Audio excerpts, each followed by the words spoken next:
the end of the day, all things that are successful because of word of mouth, because somebody said it was good and you should read it or watch it, or they saw it on your wall, or that they liked the shoes that you were wearing. That's why things sell.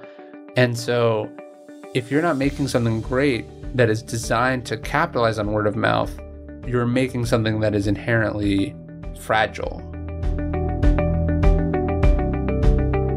Today's guest, Ryan Holiday, is a national best-selling author of a whole bunch of different books. His latest, called Perennial Stellar, which is all about the art of making stuff and bringing it to the world, stuff that lasts, stuff that is designed not to be a flash in the pan, but actually to endure the test of time and be there 5, 10, 15, 25 years from now, whether that's a book, a body of work, a company, a product, a brand, whatever it may be.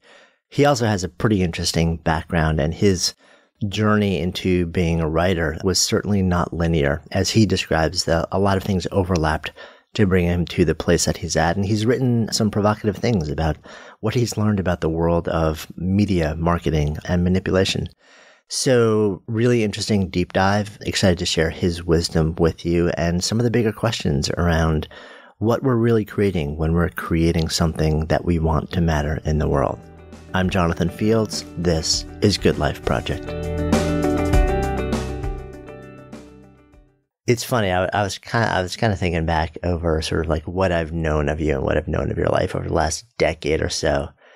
And it feels to me from the outside looking in that you've lived like a series of just profoundly different lives in the last 10 years. Does it feel like that from the inside out? It does a little bit. I try to think. That is the weird thing, because I'm still pretty young, but I feel very old. Yeah, you're 29, 30? 29, yeah. I turned 30 in a couple months. So I feel like there's been very distinct chapters of my life, but then when I look at it historically, they very much overlapped. Yeah. You know what I mean? Like I wrote, I was at American Apparel for a long time, but I wrote my first book, and then I stayed there for 3 more years. So it's like they seem like very distinct chapters, but they overlapped. And so I think I'm good at sort of compartmentalizing different phases, while they're happening. So yeah, I feel like I've done all these different things, but somehow I did it in a much shorter amount of time than they should have been. Yeah, because you're doubling up. Yes. Well, and I remember I read something like that from Chris Anderson. He was like doing the math on how long it takes to get your 10,000 hours or whatever. Then he said, it's like 3 years for each 3,000 hours or something like. He was saying 10 years is about what it takes. Right. But I think I kind of compressed them maybe in half the time by doing more than one thing at the same time. Huh. You know what I mean? Yeah, I mean, maybe your brain just sort of, I'm fascinated by the whole concept of deliberate practice and the quote 10,000 hour rule, which we kind of know is complete bunk at this point. But yeah, so let's fill in the gaps a bit for folks who don't know you. So you grew up in Northern California, Southern California? Yeah, I grew up right outside Sacramento. Ah, good. Beautiful town. I'm like of the age where my mind immediately goes to like the Bradford and like 8 is enough, and sort of like I'm a different generation than you. It was just a middle class suburban town. Yeah, you know what I mean. What Nothing were you into exciting. as a kid? You were a music guy, weren't you? I was really into music growing up. I think I knew that I didn't want to have a job, but I didn't know. I think this is common. Maybe it's different for you, but I didn't know anyone that made a living doing something other than from a job. Yeah. So it's like I loved reading and I love books, but then you don't meet anyone who's an author. I was thinking about that for my kids. They'll know a lot of things that would have been super exotic or weird to me as a kid are going to be totally normal for them. I think I knew I wanted to do something creative, but I also knew that I couldn't do something creative because that's not a thing that people did. So you were guided by like whatever, it's not valid unless I can actually see somebody else making a solid living doing it. I don't know if I thought that. It was more just like that was for someone else or something else, because I didn't see any.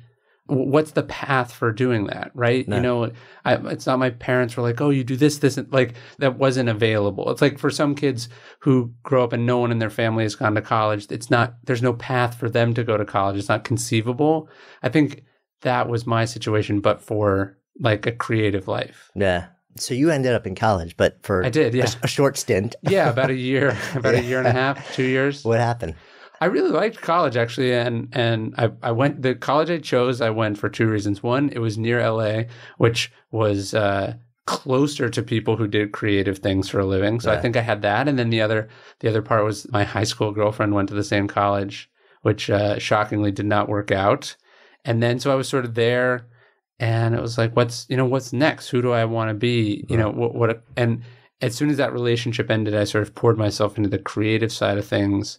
And I ended up I was writing for this college newspaper, and I ended up reaching out to authors that I knew, and then I met it was like, oh, these are just people. Like this is what do you know what I mean? Like they're just people, and this is a thing you can do. It's like a process, but basically anyone can do it. What was your intention reaching out to them? Was it to just find out how they did what they did, or work with them? Or yeah, I think I was like, how does this work? Right. Like do you get appointed to this position? Like how does it work? Apply. Right? Yeah. I remember, I've said this before, but I remember when I was talking to Robert Greene, who was one of the authors that I worked for. I remember I was like, how does the index on a book get made? It was like, I was just fascinated with the whole process.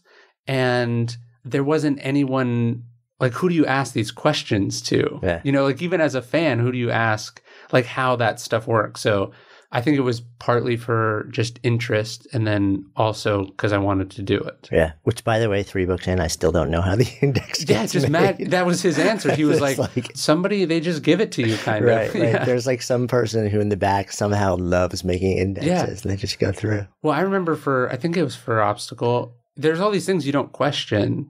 And then I remember the publisher saying something about, like, there wasn't enough space. I was going to have to cut something to make room for the index. And I was just like, do we have to have an index? And they're like, no. And I was like, wait. Like, there's all these things you take for granted. It's just, this is how it's done. Right, the assumptions. Yeah, I was talking to Jason Fried, and he told me that he'd asked his publisher if he could put the copyright page in the back. And they were like, no one's ever asked that before. Huh. The whole industry, and I'm sure we'll get down this rabbit hole a little bit, but that industry is since there's such mass change and disruption, and I think for some people it's causing tremendous amount of pain. For others, they're sort of salivating, saying, ooh, there's so much possibility here. So you end up basically getting just really deeply fascinated by the world of writing and writing books when you're sort of a little bit into college. Some good did come out of your college years that you met your wife. Oh, totally. Yeah. I mean, like, if there was some way I could have done both, I would do it. Yeah. And if I could somehow be a college student again permanently, I would probably choose that. You know what I mean? Like, I love the collegiate environment. I was just chafing at having to be in a classroom all the time when I wanted to go do these things. Yeah. Are you more of an autodidact? I am, but and that I think now I would appreciate college much more. That the irony is that we send the people who are least likely to appreciate just the specialness that is like this old, these old buildings filled with some of the smartest people in the world just hanging around talking about things. The idea that like an 18-year-old is going to appreciate that. Is belied by the fact that they all just get trashed every night and, are literally out of it. Yeah, it's an interesting experience. And that whole thing is changing pretty dramatically too. Totally. So you're developing this interesting interest in creativity and books and writing, yet that's not your next step. No. Then I went out and got a job, right? The thing I was not that interested in doing. So through Robert Greene, who happened to be on the board of directors of American Apparel, which is at the time this sort of very hot fashion company, I came on as like a strategist, I guess, sort of an unnamed position, and ended up working my way up through what was a very untraditional company. By like 22, maybe 23, I was the director of marketing. So I had a lot of people working under me. My ads were seen all over, constantly in the media. It was a very sort of surreal experience. But again, it felt, these timelines are overlapping, quite so it's like I'm studying writing, but I'm also showing up at this day job every day. And so, yeah, it's not totally clean, but it was also sort of showing me the business side of things and the brand side of things, which I think is one thing that a lot of creative people miss, right? We think, we buy into this idea, like if you build it, they will come, which is not true at all. And then we also start to believe like these things are somehow gross, or that this is somebody else's job or whatever. And so I think learning and seeing how these things can be scaled and you can have a lot of impact, you can reach a lot of people very quickly, I think was also, plus I'm also just seeing, how power works, how ego works, how business works, how mistakes are made. I'm seeing things that ultimately are fueling the writing too. I think that's another problem that a lot of writers have, which is, and this goes back to the college thing, is so you want to be a writer.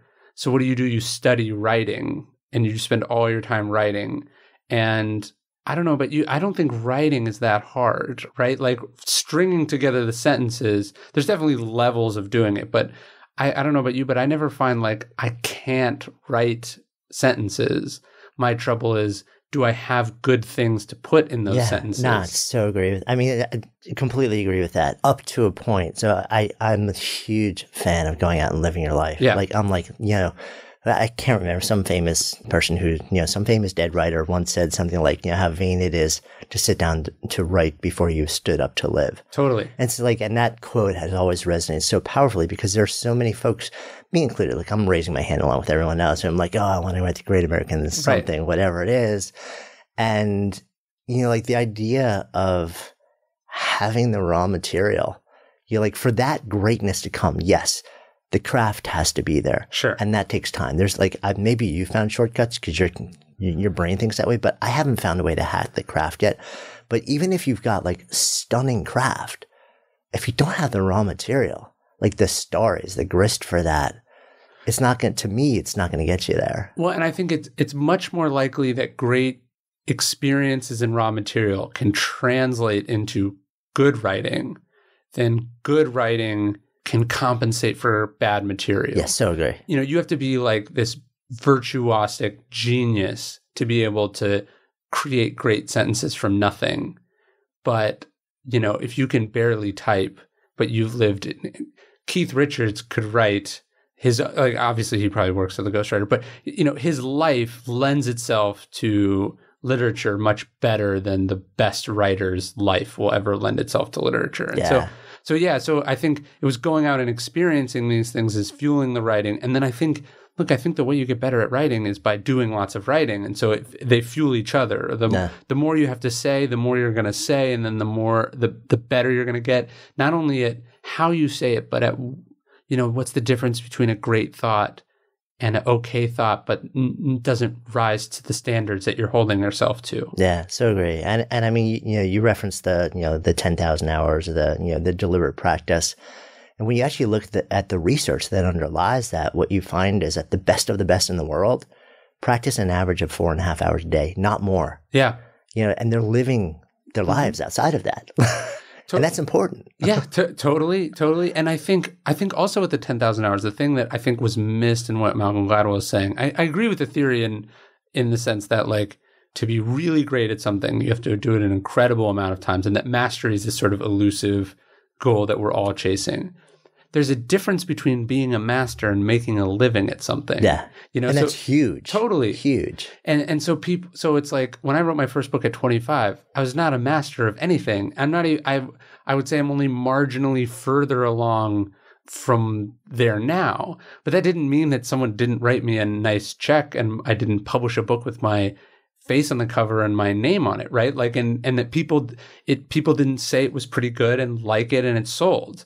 So like, I think it intimidates people. They think, after the 10,001 hour, I'll get all these opportunities. You might get the opportunities after the first hour, or you might get it after the 20,000th hour. It's not like a diploma or something. Yeah. And there have also, and this is part of what you write about in your newest book, right? Perennial Stellar. There are also plenty of people who reached a point of astonishing level of craft and mastery who have no career. Totally. Yes. There's more to it. There's more to actually building a living than craft. I think craft is the thing that can elevate you. But there are a lot of people who that is not the whole equation. So you're working at American Apparel, which by the way, when you're there, it's a really provocative company that's pushing a lot of social norms, and you're one of the guys who's behind the scenes pushing those norms. Yeah, I guess. I thought, it's weird how the story ends up, but I thought it was going to be, like how Guy Kawasaki worked at Apple early in his career. It looked like it was going to be one of those things. It turned out very differently, of course. But yeah, at one point it was probably the biggest fashion in terms of impact companies in the world. Yeah, I was getting to do, I mean, like when you could have an idea and then you see people actually wearing your idea, or, you have an idea for an ad and then you see it, on a billboard, and then you see a New York Times article about that billboard. It's very cool. It gave me a good sense for sort of what makes people talk, what boundaries are worth observing and which ones are sort of negotiable. And Do you feel like you found those boundaries as much by pushing up against them as you did pushing past them? Yeah, I would say so. And then also watching other people around me. It's like I'm not in charge of the company. So my decisions are, it was interesting because I could have an opinion about something and express that opinion.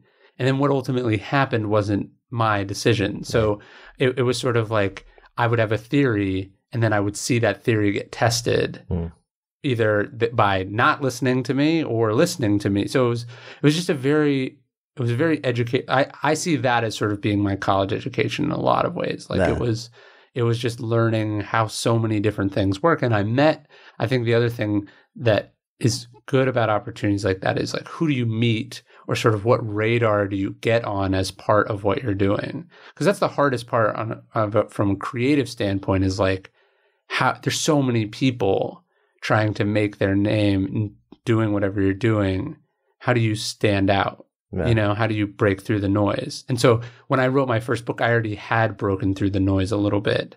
And then I was doing a book versus starting the other way around. Right. So I'm trying to, was the first book Confessions? Yes. Right. So what was the full title? It was Trust Me, I'm Lying, Confessions of a Media Manipulator. Right. So which is essentially you saying, hey, listen, let me pull like the curtain back and show you what's really happening in the media. And you also raising your hand saying, yes, I've done a bunch of this, and some of it I'm proud of. Yes, some of it not so much. Some of it maybe not so much, but I feel like I'm in a position now where it's probably a good idea for everyone to understand what's really happening, and then use that information as you feel is ethical in the context of your life, your business. And look, I mean, I think that book is also sort of showing how these things work when a lot of these trends were in their infancy. And now, where we're talking now in 2017, a lot of these things have now become sort of full-blown crises, or sort of they're the new status quo. No.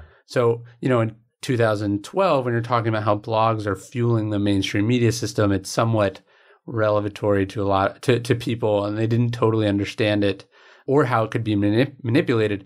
And now it's like, oh, I get it. Yeah. And well, I think especially in the news cycle in the last 12 months, I think people are really saying like, whoa. Yes. So it's not just fun. Right. The truth isn't always the truth. Yes. And the news isn't always the news. And it's or that it's this sort of whole complex, right? Yeah. Like when you see, not to make this political, but I think it's insightful when I think it's the president of Viacom, he's saying, Donald Trump might be bad for America, but he's good for CBS, or he's good for Viacom. It's like, oh, these people who we might have similar political leanings, we have very different, because of their business, we have very different interests. And so the book was sort of to show how those interests operate. Because I saw it in American Apparel. I saw the same people that would wear your clothes would write these, outrageous articles about how offended and mad they were, but then they wanted like free samples. You know what I mean? Like sort of seeing how that system worked, or, watching, okay, yeah, here's how you're deliberately creating a controversy, but here's how the media creates one itself when there isn't one there, Right. Yeah, I mean, I thought it was really eye-opening.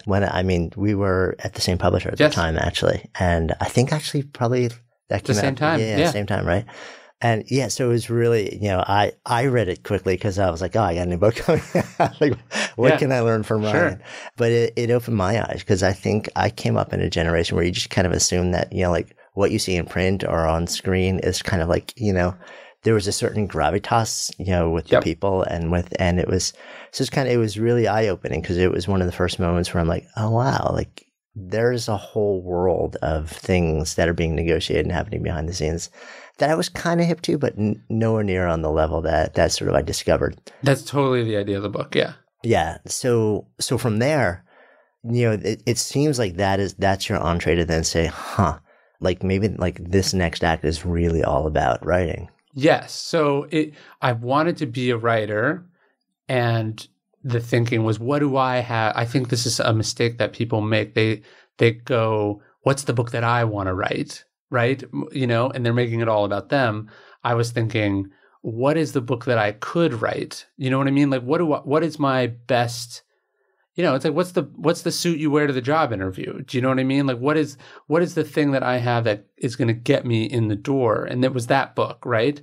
But it was also writing that book was in some ways closing a certain chapter, because by writing about all the things that I did, you can't do them as much anymore. So that was the idea. It was sort of the transition point. And I had the next book lined up almost immediately in terms of a proposal. Like, I think maybe 2 or 3 weeks. These memories are all, who knows what we tell ourselves. But I do remember selling what became The Obstacle Is the Way almost immediately after Trust Me, I'm Lying came out, thinking, not only did I want to be a writer, but I did not want to get on a treadmill where I have to write lots of marketing books. I think having some vision for where you want to end up lets you make some strategic decisions. Yeah, but it's really interesting from the outside looking in. You go from being in business to writing a book about marketing, straight down the quote business lane. Yeah. And the next book after that is about Stoic philosophy. Yeah. And it's like, so the whole idea, especially like in any form of media, especially in publishing, like generally publishers want you to quote, stay in your lane. It's like, this is where your platform is. This is what you're known for. How do you navigate that? Well, they weren't super excited about the pitch. You know what I mean? They weren't like, oh, that's amazing. I certainly had some credibility. I'd written a lot about it online. So I think that's the other thing is you do have to lead a little bit, right? You can't just decide tomorrow that you're reinventing everything, at least if you want to get other people to buy into it. But I took a lot less money, like a lot less, because I knew that, one, because I had my business and, I'd done well with the first book, I was able to make that, I was able to make the math work. But I was thinking, well, I have my foot in the door, but now I want to go into this other room. So I kind of have to get my foot in a different door. Yeah. And so it was definitely a transition, but it was a conscious one. I think it wasn't like, oh, well, now I'll do this, like I'm not just spinning around. It was very deliberate. Yeah. But I mean, what you were just saying is you were like, okay, so where's the intersection between what I want to write about and what people want to hear about? Yeah. So was it the fact that you were writing about this elsewhere online and stuff like that beforehand? That was like, was that sort of like a market test of, do people actually want to hear about this? I don't think it was a market test because I don't think any market testing would show like, hey, an obscure school of ancient philosophy is like really where the audience is. I think it was more like, this is what I really cared about and what I wanted to write about. Yeah. Like, this is what I was personally fascinated with. It's what I use in my own life in the way that someone who's really into Zen Buddhism but is also a professional athlete might transition, to writing about that at some point or something. But so this is what I'm using in my own life and I want to write about it. But then where I think the market testing comes in is, and I did this with the first book too, it's not how would I write this for myself, but what is the way that I can position, or I talk about this in Perennial a little bit, what is the best way to get this to people, not the way that's most personally satisfying to me. So with Stoicism, it was like, okay, I'm interested in Stoicism, but most people are not. And they're not only not interested in Stoicism, they're not interested in philosophy. So could I write a book that utilizes the philosophy, but unless you're a discerning reader, the philosophy almost never explicitly comes up. Like, I think the word Stoicism comes up maybe like 3 times in that whole book. So the thinking was, people have problems, they have obstacles that they're trying to overcome. That's a niche unto itself. And then part of Stoicism is about how to deal with that. And people like stories that they can remember that teach them lessons. That is 3 overlapping Venn diagrams that created that book. Yeah, that makes sense, actually. I guess that's just different than like, here's my book. You know what I'm saying? Yeah. I mean, the thought of, and it's interesting. I've sat down with so many writers or painters and artists and creators, and it's so interesting to hear just profoundly different philosophies and people who are, many of them, like equally successful in their different ways. And some folks would be like, you got to think about who you're writing for or creating for or serving or designing for. And others are like, you cannot think about this person, or else like what comes out is going to be in some way diluted. And it won't land commercially. And also you're never going to feel satisfied that you're actually expressing what you need to express. I would imagine the truth is probably in the middle somewhere, in the sense of like, for instance, I hate when people go like, oh, I chose this because like it's a great SEO niche. I'm not saying it's not like I picked Stoicism at random from a list of things that were doing well that I thought I could monetize. So first off, it is something that I care about, that I want to write about. But there's lots of things that I care about and that I want to write about. But you only get to write so many books in your life. Yeah. So like, how do you do it in a way that which is the best? You know what I mean? Which is the best thing? Assuming that like it's like, let's treat this like it's your last book or your only book. You know, how are you going to make this work, both for the opportunity costs and I think the last thing you want to do as a writer is spend 2 years of your life or something working on a book that ultimately has an audience of one. Yeah. I mean, as much as, and I agree with that, as much as it's about authentic expression, I have never met a creator who doesn't want to be read or seen or heard. And I don't know if I would believe somebody who told me that they didn't care about that. I think Klosterman talks about this in his new book, which is really good, What If We're Wrong? And he's saying, if you didn't care, you would have just thought about it. You wouldn't have written it out. That's interesting, right? Right? Yeah. Or you wouldn't have made it, which could just exist in your head as like a product of your imagination. So I think, and I don't think they're at all mutually exclusive or even in conflict with each other. I don't think they have to. I think so. I think we're very often taught that they're supposed to be. Mm-hmm. So we don't do the work that you're talking about doing to say, okay, well, maybe they're not. And if we start with the assumption that there is a place somewhere out there that I might not see yet where they actually are in harmony, and like then the work is, how do I find that place? Totally, yeah. So it's like, let's take the obstacles away. What I'm thinking is, okay, so people have this aversion to philosophy.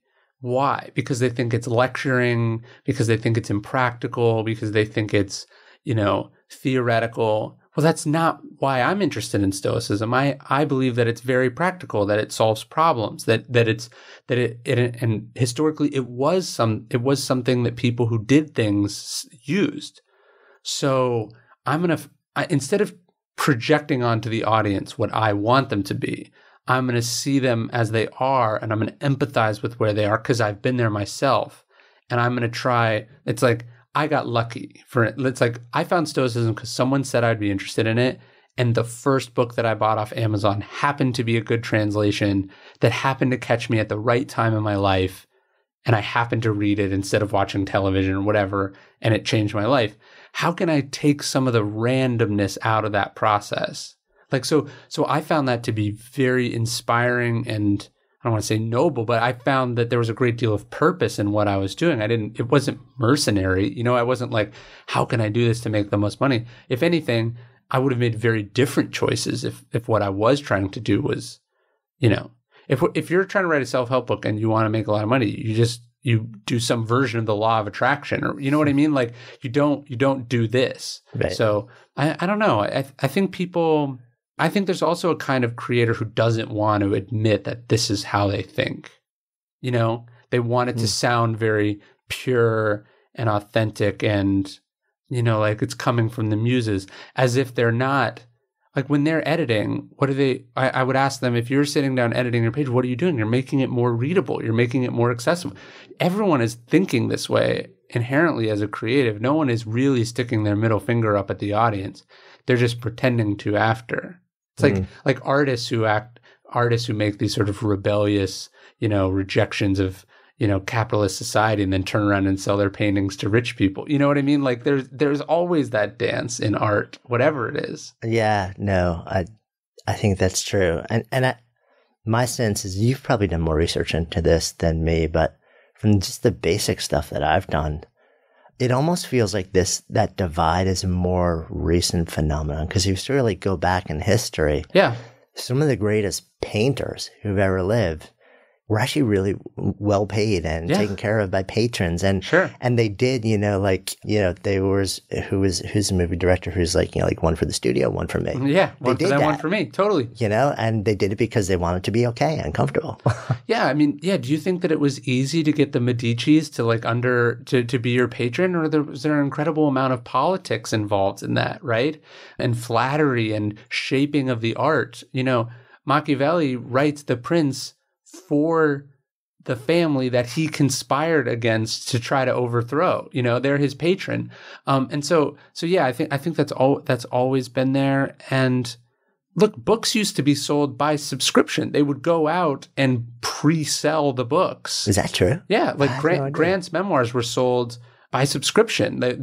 Before bookstores, the first bookstore is relatively recent. You know what I mean? There didn't used to be a Barnes & Noble on the frontier, right? Where these people were sold books by door-to-door salesmen, and then they would arrive after they were published. So it's always been a mix of art and commerce, and the artist's job has been to navigate that world while staying true to their expression. Yeah. And coming full circle on that is I think if we start with the assumption that it's possible, we're probably likely to actually find that sweet spot, where if we start with the assumption that that's not supposed to be there, we're probably going to do all sorts of things that we don't even realize that we're doing to not find it. Yes. And you also don't want to put it all on luck, right? It's if there's that image of the writer or the artist going off in their cave or their studio or bunker or wherever they make their thing, and then just coming out and here it is. That's also a recipe for being rejected or for making something that doesn't resonate with an audience. And I'm not saying that everything has to totally be about the audience, but the last thing you would want is to be making something that is so unnecessarily antagonistic to the market that it doesn't get its chance. Yeah. You got to know which boundaries to push and which ones not to push. Yeah. Let's talk about luck, because that's something that you actually, you dive into in an interesting way in your newest book. That's one of those topics in business, in art, in life too, where they're two warring factions. There are those who say it has nothing to do with luck. Luck is, it's all about preparation and planning. And then there are other people who say, no, you can work really, really, really, really hard. And, it was that one break that changed everything. Sure. There's a line I have in Perennial from Nassim Taleb where he's saying, if you work hard, you'll become a professorship or you can publish a book or whatever. But you need hard work and luck to win a Nobel Prize or to get a private jet, and you need both. You need hard work and luck, So to me, that cuts the Gordian knot pretty quickly. It's I have to work really, really hard. And if I work really, really hard, eventually I'll get some lucky break. It might be the biggest lucky break in the world, and I'm J.K. Rowling, or it might be a decent stroke of luck and I have a nice house in the suburbs, and the point is you didn't get into the art. I guess what I'm saying is there's much better ways to make money and get rich than to be in the arts, right? Or to pursue some creative profession. But that is not to say that you can't be incredibly successful in those things. And luck is, I think, the degree to which you will be successful. If you work hard, you pay your dues, you put in your hours, you can make a career out of this. I feel no doubt when I say that sentence, whether, you're going to be someone like John Hamm, who doesn't get his first sort of big role until, much later in his career, or, you're Bret Easton Ellis and your first novel is published while you're still in college. That's where the luck comes in, I think. Yeah. And I think also, sort of building on that is the idea that, so there's a really interesting intersection between luck and craft in my mind. Okay. In that both, as a general rule, it's a volume game. Okay, sure. You look at the greatest artists in the world, are the ones who are most acclaimed as being masters, and people will generally point out, okay, so these 15 works are stunning, but there was 40 years And the first 15 of them were filled with like a maniacal assault of dreck. Yes. And a very, very, very high volume. I mean, there's great research that shows, like that, the best of the best, it comes from just repetition and repetition, repetition, repetition. And I think there's an argument to be made that, like in the same way, a big part of luck is based on having enough iterations, like being in the how game many enough at-bats do you give yourself? Yeah. Well, I think there's a couple things there. One, I would say it's incredibly difficult and unlikely to be a Harper Lee or a Daniel Day-Lewis or what, like there's certainly a lot of value in concentrating. Adele's only done 3 albums and they've come out very far apart. That's hard. And not all the circumstances don't line up for all of us to be able to do that. And so I think to count on that is naive or risky. I think it's better to put more stuff out there. And then also what I find, and this is I think the most frustrating piece of advice I got as a writer, but it's totally turned out to be true. And I give it to people now. It's like people go, okay, my book is selling. It's done pretty well. I've done all the work. What other marketing things can I do? And the answer is go write another book. And, that seems crazy that the way you market this thing that's doing well is to do a totally different thing. But in fact, it's giving you a potential new audience to bring to both. Like, I think, the fans that I got on Trust Me, I'm Lying, some of them read The Obstacles Away, but many more people read The Obstacles Away and then read Trust Me, I'm Lying, because my second book sold much better than my first book. And so I would have had no way of predicting that, So the more you put out there, the more chances you have to get lucky. And just the process of building up a marketing machine and doing publicity and promotion and reaching out to new people inherently exposes your work to new people. Yeah. I mean, part of the challenge with that, I think for so many people, there's a certain amount of faith. Sure. I remember or delusion, whatever you want to call right, it. Yeah. Exactly. So you're going to keep doing this. I remember hearing one author, blanking on who it was, hearing her interviewed. She's one of the top-selling female novelists in the world. She's had a career for 5 decades or something like that. She said her first novel, out of the gate, sold really well, bought for a nice amount of money. Her next 5, nothing. Right. Nothing. Totally. Yeah, she kept writing. Yeah. And then like the 6th or the 7th, all of a sudden, like that hit again. And then like you were just saying, the 5 before it, all boom. Like they all started to take off again. But so few of us have a level of faith, conviction, whatever it may be, that will keep us in the game until that 6th or 7th thing. Because we're like, oh, the second one didn't hit. Well, okay, so maybe that's just a fluke. But, the third one will come back. So I'll do the third one. But then the third one doesn't hit. You're like, oh, maybe the first one was the fluke and I really don't have it. Well, I think the joke to why should I write a book? The joke answer is because you can't not write a book, right? So part of what you need is that compulsion. So maybe it's not that she's like, I'm doing an experiment. Does the world say that I should be writing books? Or is it more that she's like, I have to get this book out of me. It hurts, And so that ache, I do think is important too.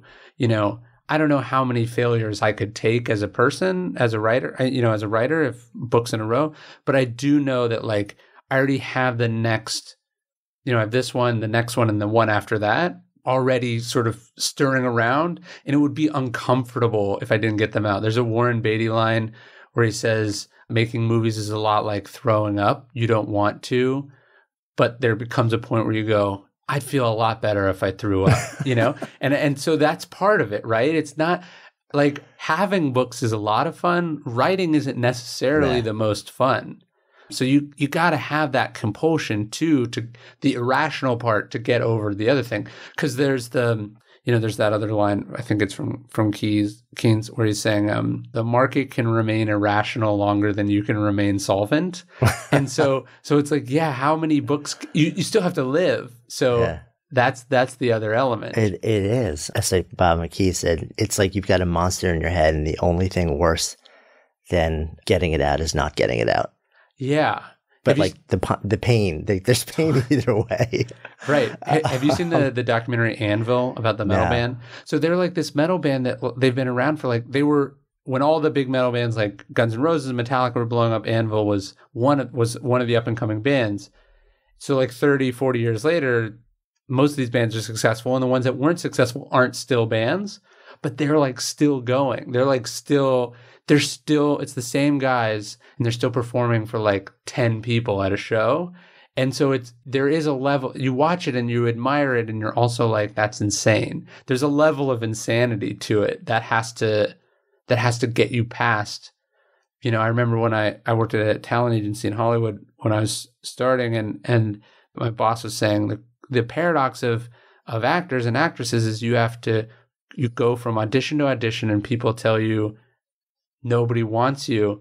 And then you have to tell yourself, but the world needs me. Do you know what I mean? Like that you're being rejected, but you have to believe that everyone wants you. And that there is that element, I think, in all creative people. Yeah. And that's that delusion that you're talking about. Yeah. You know, it's there in every entrepreneur that I know that's done something big and probably every creative professional or artist. But that's the danger also, right? It is. Like it's totally a double-edged sword. It's, again, politically, it's like Trump as the entrepreneur has to have that.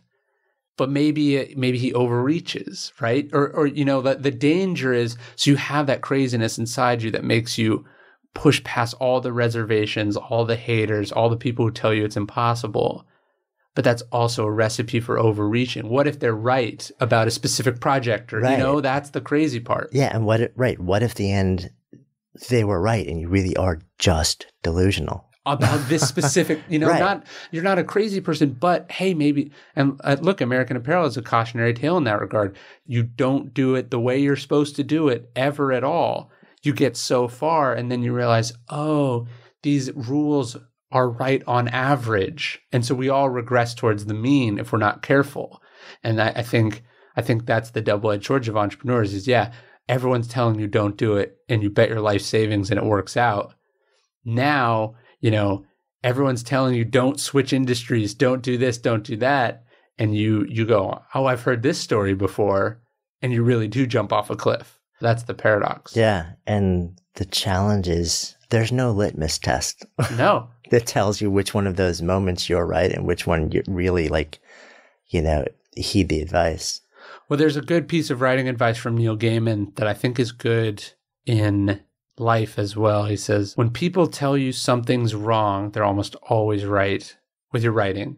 But when they tell you exactly how to fix it, they're almost always wrong. That's interesting. And so it's like when people are expressing reservations, you should listen and be aware of what the concern is. And then you've got to make judgments about, I get, it's like when I dropped out of college, my parents hated it. And we had a very big falling out. And with some distance, I realized it's like, their job as my parents was to keep me safe. And my job as the person who has to live the life is to be happy, with my own decisions and to do what I think is right. And so in some ways, we're both right. Like they are right. I shouldn't do this. It's very dangerous.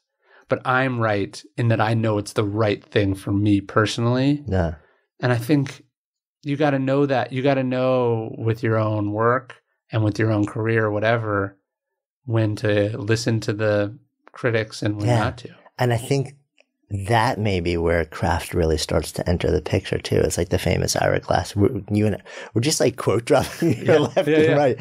But what Ira Glass said was so true, which is like there comes a time where you develop taste. Yes. Taste comes first. Right. But you still don't have the capability to actually deliver an outcome at that same level of taste. And that becomes a really frustrating and brutal window.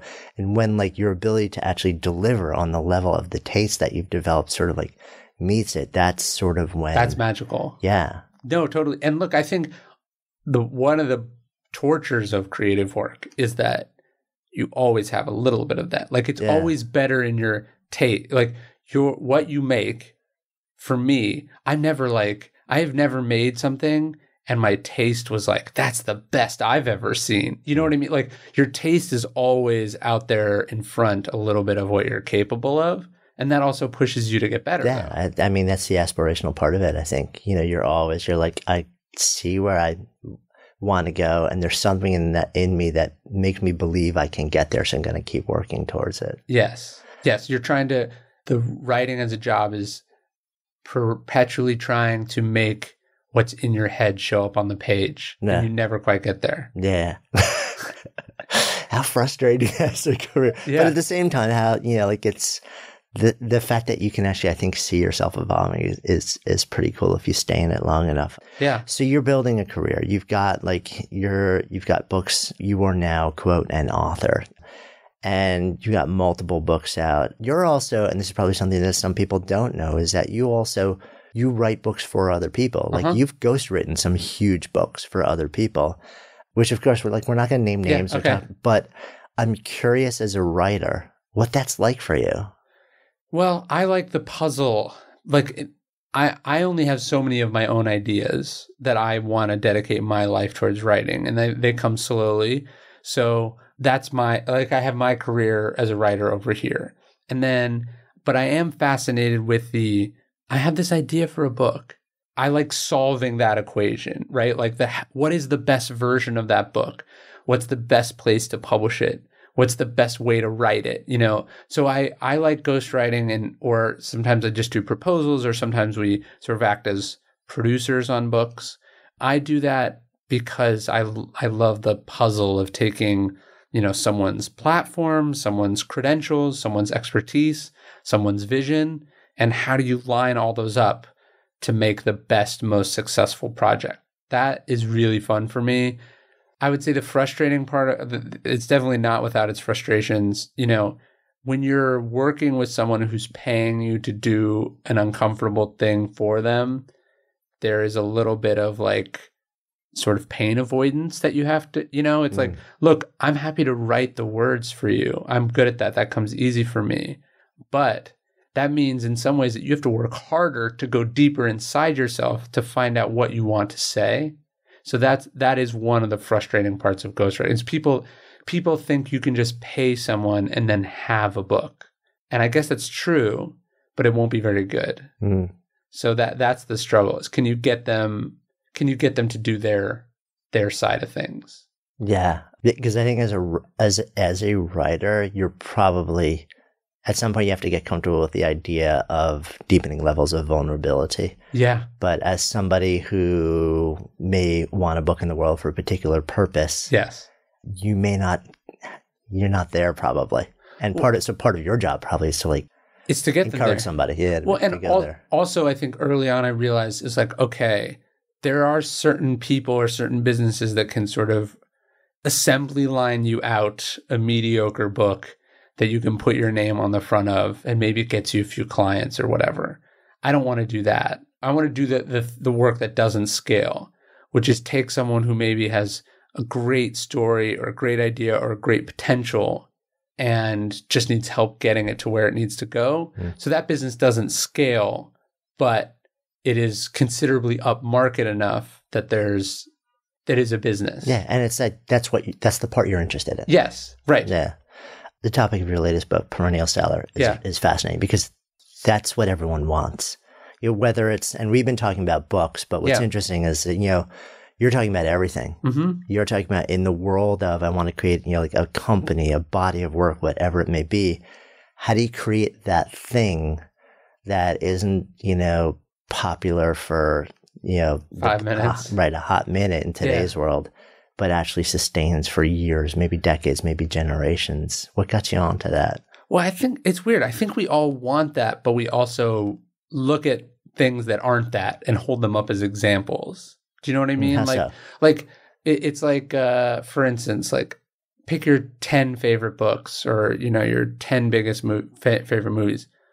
I would actually venture to guess that a huge chunk of them were not successful when they came out. Right? They weren't blockbusters. Who knows? Was The Great Gatsby a bestseller when it came out? I don't remember, but then we go oh, was it? Then in the short term though, we look at those things as if they're predictors of success or lasting impact. Do you know what I mean? So I think with the book, I was thinking look, you can get lots of advice on how to hack this or get attention for that. But really what I admire is things that last. I love that you could go to Katz Delicatessen in New York City and it's the same restaurant that's been there for over 100 years. I'd rather own Katz than whatever the trendiest restaurant in New York is right now. Because in 50 years, cats will still probably be here, and that trendy restaurant likely will not. One's a much safer bet than the other. So that's what I aspire to do in my own work, things that stand the test of time. And then I'm just tired of people chasing these short-term metrics. Like, it doesn't matter how many Twitter followers you have. It matters who your Twitter followers are, or it doesn't matter, how many copies you sold in 1 year. It matters how many years are you still selling copies. Yeah, which is not the current mindset, regardless of the business that you're in. I mean, this is one of the things, that you talk about, and that has been a part of I think the public conversation a lot more, which is sort of like the focus on short-termism, versus long-term. Like, we all want to maximize for the short term. And I wonder how much of that is being driven by the sort of technology and social cycles these days. I think it is. Laura Roeder wrote this amazing piece a couple of years ago where she was criticizing founders who talk about how much money they've raised. Huh. And she's like, you should be talking about how much money your business makes. You know what I mean? Like, right. In some ways, like, it is impressive to raise a lot of money and it can bode well for a business. But the whole purpose of the business is that it is profit generating and sustainable. Right. And so why are we celebrating this thing that is inherently unsustainable? That's what I mean. We're sort of holding up the wrong metrics. Like, instead of looking at the impact, at the end of the day, all things that are successful because of word of mouth, because somebody said it was good and you should read it or watch it, or they saw it on your wall, or that they liked the shoes that you were wearing. That's why things sell. And so if you're not making something great that is designed to capitalize on word of mouth, you're making something that is inherently fragile and ephemeral. And I think that's so, what's interesting when you think about word of mouth, we pretty much always immediately think about, okay, well, that means online. Yes. I don't know if this data still holds true, but when Jonah Berger wrote Contagious, one of the most eye-opening things that he shared with me was that at that moment, at least when he did the research, something like 90% of word of mouth actually happened offline. Oh. It was still through face-to-face transmission and conversation, which really kind of blew my mind. Well, that sounds totally right. It certainly jives with my experience, and I think his book is amazing, which, by the way, also word of mouth here. We're like, he wrote something or said something to you that was good enough for you to share it. That's the definition of word of mouth. But I think you've got to think, how is this going? Like, people will go like, oh, I have $100,000 advertising budget, or like I love these ads that you've done. Like, what can we do? And then I always go like, what was the last thing you bought because of advertising? And the answer is like, oh, I can't remember. Or they can remember. I go, but did you discover it from advertising? They're like, no, I'd already heard of it. So it's, for most of us, since we're not multinational conglomerates, that are just popularizing things that have already proven themselves, what we're actually doing is not marketing so much as driving discovery. And advertising and non-word of mouth channels are very inefficient ways to drive discovery. Like with a book, you're just trying to get people to read it. And it's very hard for you to get people to read something if they don't know anything about it and have to pay up front to find out about it. So it's like, seriously, the best marketing I've ever done for any of my books has either been discounting the price for short periods of time or giving large amounts of copies away, because then people read it and then they like it enough that they tell other people about it. Yeah. Do you feel like you're focused on trying to get people to focus on word of mouth? I feel like you have an ulterior motive here. Okay. I feel like your ulterior motive is, okay, let's get people to focus on word of mouth. Because it works. Yeah. I completely agree with you. There's nothing that will spread the word, that will make something succeed more than word of mouth. But on a deeper level, the only way you get sustained word of mouth over time that grows and expands is to create something that is so good, so evocative, so impactful that people can't shut up about it. Yes. And so it's like, I almost think that yes, you've written a book which sort of like has a lot of how-to and a lot of really interesting stories and a lot of really interesting case studies. But I feel like there's this bigger call to action that is just like, make better stuff. Oh, totally. The reason most stuff doesn't last is that it can't stand the test of time. Like it literally collapses or falls apart, because trends change. Jeff Bezos' sort of dictum at Amazon is focus on the things that don't change, like the things that people always want and need. That's where, and so people, when they're writing a book or, creating a business around this or that, and it's based on something that's based on something else, it's based on something else, you're so far away from like the truth of the need that it doesn't work. And it is funny you said ulterior motive. Yes, as a person, my ulterior motive is I would like there to be less crap in the world and more better stuff. But it is like, I have a marketing company, so ostensibly people pay me to do the post-product stuff for them. So it's like in some ways it's the opposite of my ulterior motive. But I've just found so many people come to me and they want to do marketing, and it's like, it's too late. That's the saddest thing for me. It's like it's got to be baked into. It's like the heartbeat of the idea. The expression is your biggest source. Yeah, like the idea's not right, or maybe the idea's right, but then like they say that it's this, but then everything built around it, its packaging, its name, and whatever, is not that. And so it's like, you've just made whoever is marketing this for you, you've made their job very difficult, if not impossible. Yeah. It's so interesting. I mean, it's I've been reflecting on this sort of like you. I've got like 3 other books in my head already that I'm like, I just want to start writing. Yeah.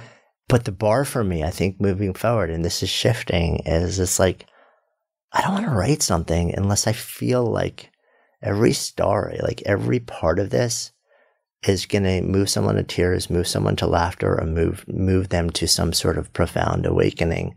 And in turn, I feel like if I can do that, people, they won't not be able to share it. I mean, it's almost like, and that becomes, such a huge catalyst for that sustained sharing and growth and word of mouth over time.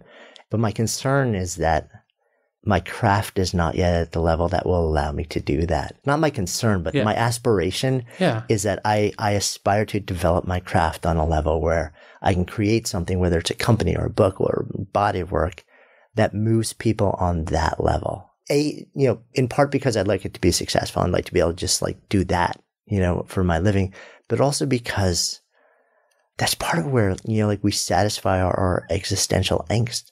Yeah. It's part of what tells us that we're doing something that matters. Yeah. I mean, look, perfectionism can be a form of paralysis. And so I think you got to tell yourself, I'm going to do the absolute best that I'm capable of in this window versus like, because who knows? Like, yes, you keep writing online or, practicing your craft in private. In 20 years, you're undoubtedly going to be a better writer, and you could maybe serve this book better if you waited. But what if you got hit by a bus 15 years from now and then that doesn't happen? And then, I was reading recently about this short biography of Charles Darwin, and he's comes up with the theory of natural selection almost immediately after the voyage, but he doesn't publish it for like decades. And he kept telling himself like, oh, I need to study this, or oh, I need to do this, and oh, I need to do that. And it's only when there's like the threat of someone else beating him to it that he rushes it through in like 12 months or something. And, he got lucky. He could have been scooped. We might never, if he'd published the theory and then it had all that extra time while he was alive to interact with the public, might he been able to refine it and improve it in a way publicly that's different than what he was doing, studying barnacles and worms and stuff like that. So I don't know. I think the way I see my own career is that I'm so proud of all the stuff that I've written, but I feel like the craft that I'm putting in and the time that I'm doing, all of it is leading up towards hopefully something in the far off future that I don't know is there, but everything will, like, have you read The Big Short by Malcolm Lewis? No, I saw the movie. I didn't. Okay. The movie's amazing because the book is amazing. Michael Lewis, I can't remember if I said Malcolm, but he couldn't have known when he was writing all his other books that the world economy would crash in 2008, and that it would be this complicated financial crisis caused by a specific kind of Wall Street attitude and greed that he was the perfect person to talk about. And so like that's luck, right? Like he's an amazing writer who's already very successful. He'd already written Moneyball and The Blind Side and all these other things. And then 2008 happens, and it happens to be for him a very good thing because it leads to this book. But I think that's the kind of position that I want to put myself in to get lucky for. And so I would never want to not be working. Yeah.